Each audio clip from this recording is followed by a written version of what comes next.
650,000 barrels per day that we've done is the largest single train, not only in Africa, in the world.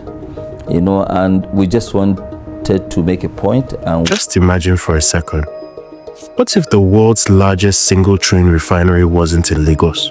What if that $19 billion behemoth, that mega engine of jobs, trade and development, had been built in Ogun State instead? Can you even fathom it? Can you imagine what that would mean for Ogun State? Well, here's what's interesting. That was the original plan. Yes, believe it or not, Aliko Dangote, Africa's richest man, once had his eyes firmly set on Ogun for the first functional refinery in Nigeria. But he and the former governor were at loggerheads, and that led Dangote to leave angrily. You see, considering Ogun State in the first place was not even for emotional reasons. The truth is that Ogun was the ideal and most rational choice for a number of reasons. First off, back in the day, all signs pointed to the Olokola Free Trade Zone. Ogun State's coast had been the space and the access to the Atlantic, and the ambition to match Dangote's vision.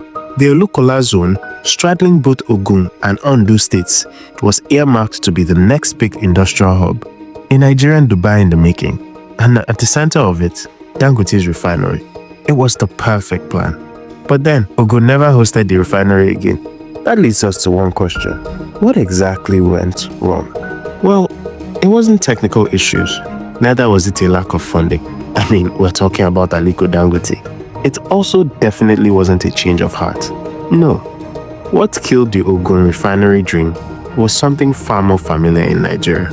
Ladies and gentlemen, politics. You see, Dangote had already acquired the land. The blueprint was set. Billions were on the table. The man was ready to break ground, and he must have thought nothing could stand in his way. But then it happened. Disagreements began to build up between Dangote and the then Ogun State Governor, Ibikunle Amosun.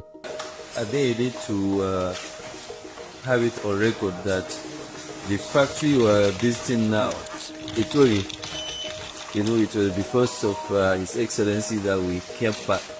That factory was demolished twice. We started building, Ownahomeng demolished it. The second time we restarted again, he demolished not only the factory, including the fencing. So we left. And let's be honest, when the richest man in Africa is knocking on your door with an offer to turn your state into an industrial powerhouse, you don't just brush him off, unless ego, pride, or politics gets in the way. And in this case, it seems all three did. I'll let you be the judge of that. So, how did Ogun, with all its coastal potential and free trade ambitions, miss out on hosting the largest refinery in Africa? The answer depends on who you ask. I know the answers are very different. According to Governor Dapo Abiodun, the current governor of Ogun State, it all came down to a personal fallout. A clash between the personalities of Aliko Dangote and the former governor, Ibikunle Amosun.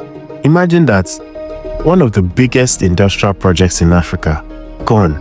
Not because of technical issues or a lack of funding, but because two powerful men couldn't see eye to eye. Hold your horses first. Before you draw conclusions, Amosun himself has a different version, and it's way more complicated than you think. Let me break it down. First, he points out that the Olokola Free Trade Zone, the original planned site for the refinery, wasn't even Ogun State's solo project.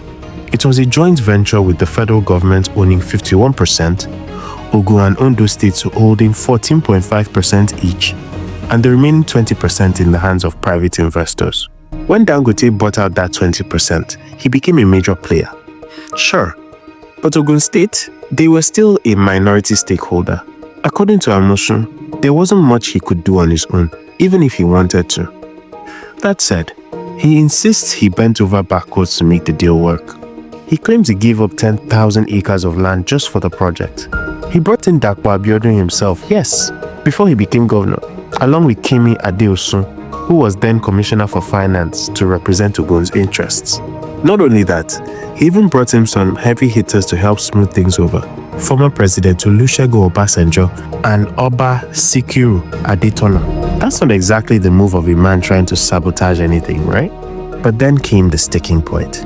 Amosun says Ogun State asked for just one thing: that 500 hectares of the land be reserved for the host community in the Ogun waterside. You know, the people who would actually live next to this giant refinery.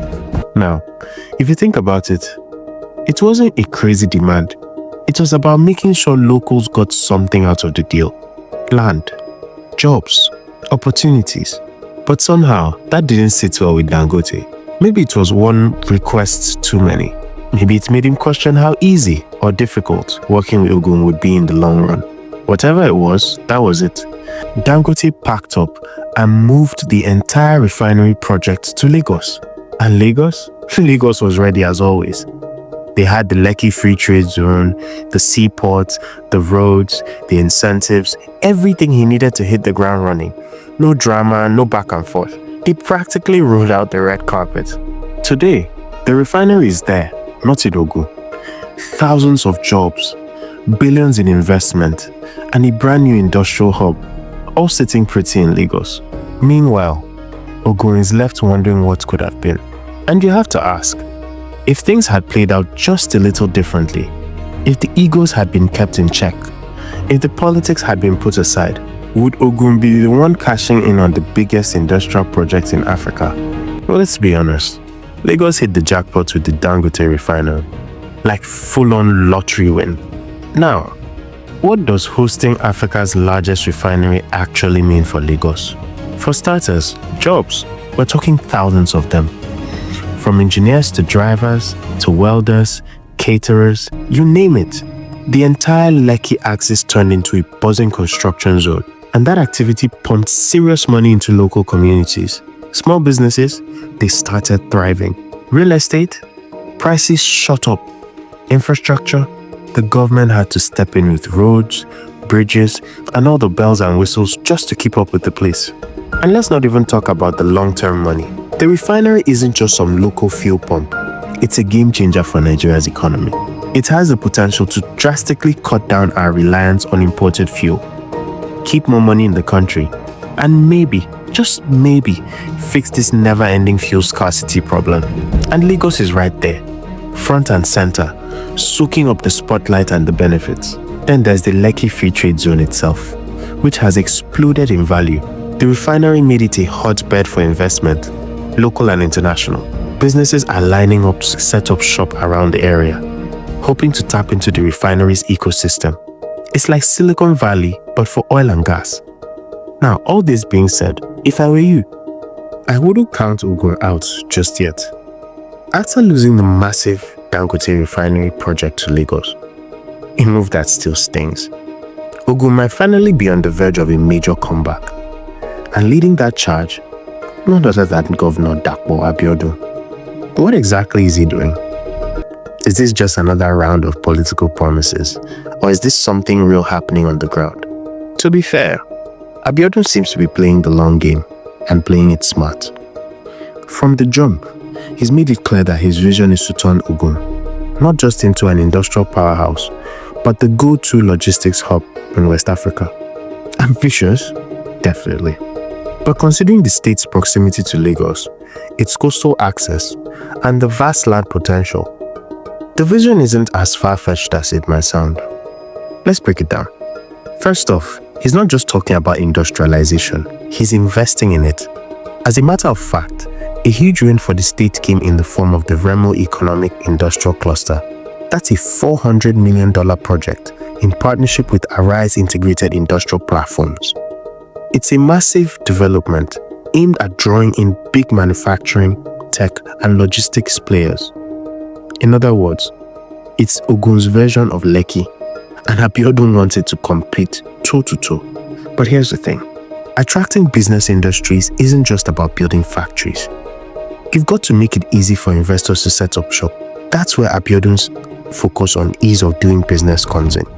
He's tackling 3 pain points that drive most investors up the wall: access to finance, land acquisition headaches, and bad roads. For small and medium enterprises, the real job creators, he's working on easing up loan access and creating a friendlier financing environment. And he's not doing it alone. Abiodun has been cozying up to private investors and global partners through public-private partnerships. For instance, he's been in talks with Power Africa to bring stable electricity to Ogun. And we know that power is a deal breaker when it comes to manufacturing in Nigeria. No investor wants to spend half their budget on diesel generators. Now, Ogun State has become so attractive. Even Dangote himself is thinking of coming back and doing some investments. I must really thank you, Excellency, for bringing economic development to Ogun State. And that is why, having seen what you've done, knowing that you've been doing great work, that is why silently we also came back to Ogun State. We had left before. Honestly, we had left before, but right now we are back in full force. Then, there's land. He's pushing to make it easier and faster for investors to secure land and get paperwork sorted out without jumping through flaming bureaucratic hoops. Add to that his push for better roads and industrial infrastructure. And suddenly, Ogun is starting to look like a serious contender. But here's where it gets interesting. Can Ogun really replicate what Lagos has done with the refinery and the broader Lekki Free Trade Zone? Maybe, maybe not. But the potential is definitely there. Let's not forget, Ogun shares a border with Lagos. It has access to coastal corridors. It already has economic zones. In fact, it's home to Nigeria's first agro-cargo airport and the special agro-industrial processing zone. These aren't just tiny projects to show off. They're tools to draw in the kind of investment Ogun missed out on a decade ago. Of course, there are still hurdles. Ogun has some infrastructural catching up to do. Bureaucratic red tape, while improving, is still a problem in some sectors. But the difference now is the political wheel seems to be aligning with real action. So, can Governor Abiodun pull off what Lagos did, or even come close? Time will tell. But if Ogun keeps up this momentum, invests wisely, and stays focused on being investor-friendly, it might just turn the page on the Dangote refinery saga and write an even better story of its own. But for now, Lagos is the shining light and the best place to invest in real estate, especially the free trade zones. If you're curious about how you can get started investing, contact us.